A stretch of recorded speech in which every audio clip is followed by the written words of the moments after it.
TCU got the nickname of the Horned Frog because they used to overrun the football field. And the live frog won't be on campus until a professor that's in charge of taking care of it gets a permit to do so. Hi, I'm Austin Pearson. Here's the News Now webcast from Monday, November 8th. The football team isn't the only explosive thing on campus. A day has been set for the implosion of the West Grandstand for Raymond G. Carter Stadium. Austin Commercial says the implosion will take place on Sunday, December 5th at 8 a.m. The general contractors for the renovation said the implosion would cut down on the level and length of noise associated with the ball and crane removal. The men's basketball team faces an unbeaten UMass tonight. The 3-1 Frogs are playing their final game at the Hall of Fame Tip-Off Classic. The Frogs are 1-1 in the Classic, losing to Ryder in the first game and beating Bradley in the second. The Frogs are the only team in the Classic to play 3 games in 3 days. The TCU football team is preparing for another in-state rival.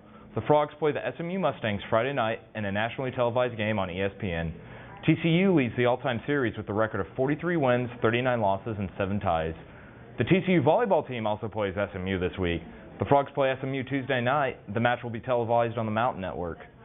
College students say they face the constant pressure of school. The test weeks, making grades for a scholarship, or just passing classes. Now more students are turning to the use of ADHD medication. People really just want to do, the best they can for school and will go to any means to do it. I think that, kids procrastinate, they wait till the last minute, and then they feel like they need something to help them, push forward and get a lot of stuff done in one night, and then that tends to be this medication. A recent study at the University of Kentucky found 50 to 60% of upper-class students using ADHD medication. Many students might not know the risk of taking these drugs. It is a felony to take it without a prescription or to distribute it. UTA Dr. Roger Mitchell says there are health risks with the medication. Some people probably need it, but they just don't tolerate it well. It keeps them awake, they can't sleep, or they don't eat enough, or their blood pressure goes up, or having some of these side effects. That's a problem. The help of ADHD medication can be hit or miss for a user. For some using it, it might not even be an essential need. The users need to decide if the performance is worth the risk. There are a lot of risks. There's risk for dependence, there's risk for misuse, essentially. You could compare this to steroids in baseball. A person may be able to perform better, but the side effects and the cost of doing that can really be a problem. I don't think I need it, but I think it's an aid. It's something that helps me. So I think that in that aspect, if I was going to consider not taking it, then I wouldn't be doing all that I can to, get the most out of my education. Dr. Mitchell thinks there will be drugs in the future that will be safer to take and available to a larger group of people. Until then, students say the use of ADHD medication will stay prevalent on college campuses. Austin Pearson, TCU News Now. This paint and body shop in Arlington might not look like it has any connection with TCU, but owners Scott and Eric Clark are descendants of TCU's founders.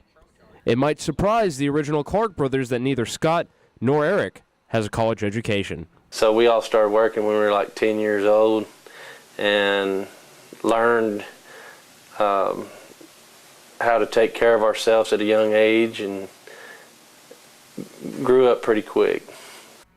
Along with running a paint and body shop, the brothers race cars. Their fascination for cars and racing started when they were 10 years old. Their neighbor had a race car and let them work on it.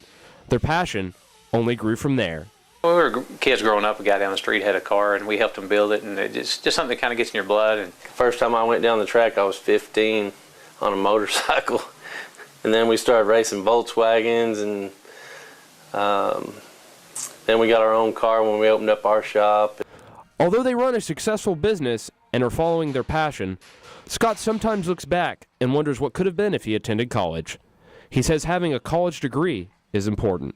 Yeah, you always think back of how your life would be different if you did go to college and got a degree. I feel like I was kind of one of the fortunate few that went to work for GM. I mean, because to me, it's a Cinderella story life. I mean, the way that it worked out for me, but a lot of it doesn't happen like that way or that way for a lot of people. I mean, it takes a degree to get anywhere in life nowadays.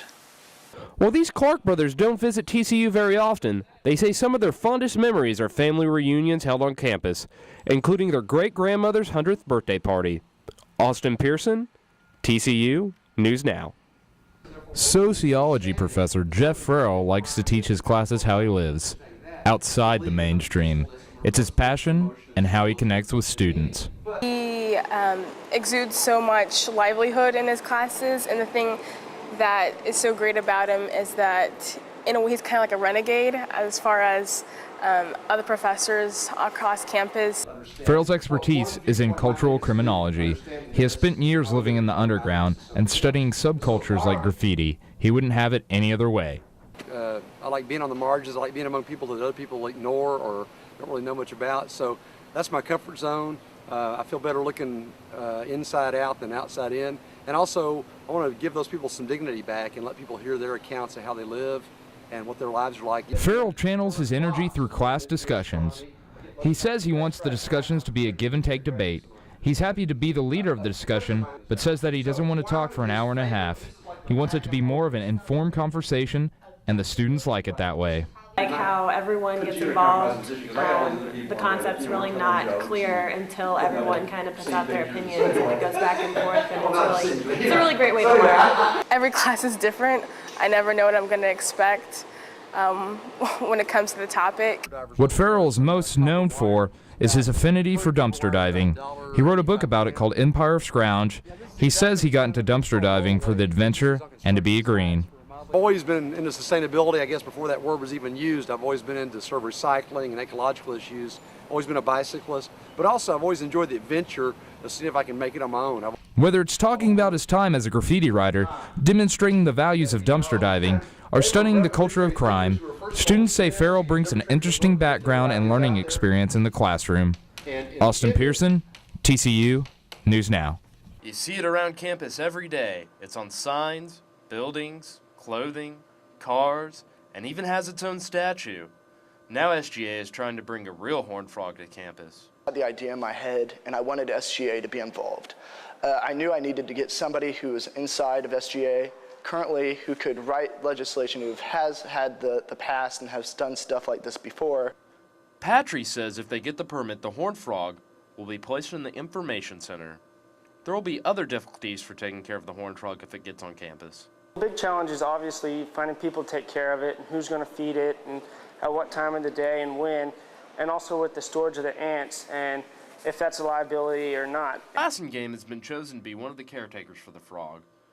TCU got the nickname of the horned frog because they used to overrun the football field. And the live frog won't be on campus until a professor that's in charge of taking care of it gets a permit to do so. Patry says he got the idea to bring a horned frog to campus when he was a freshman and found out the university didn't have a mascot. He was disappointed and wanted TCU to have a live mascot like many other schools. You want to have one, especially when University of Texas has a longhorn, bevo. Then you have Colorado University having the bison, which is actually a step above on the conservation status than the Texas horned lizard. Then you have schools like Baylor with a bear on campus. If they can have a bear, I don't see why we shouldn't have a lizard. Patry hopes the horned frog will be on campus by next semester. Austin Pearson, TCU News Now. The volleyball team is coming off its first ever NCAA tournament appearance and is gearing up for next season. Head coach Prentice Lewis says the team is excited for next season, and it could be the most gifted she's coached in her 8 seasons at the university.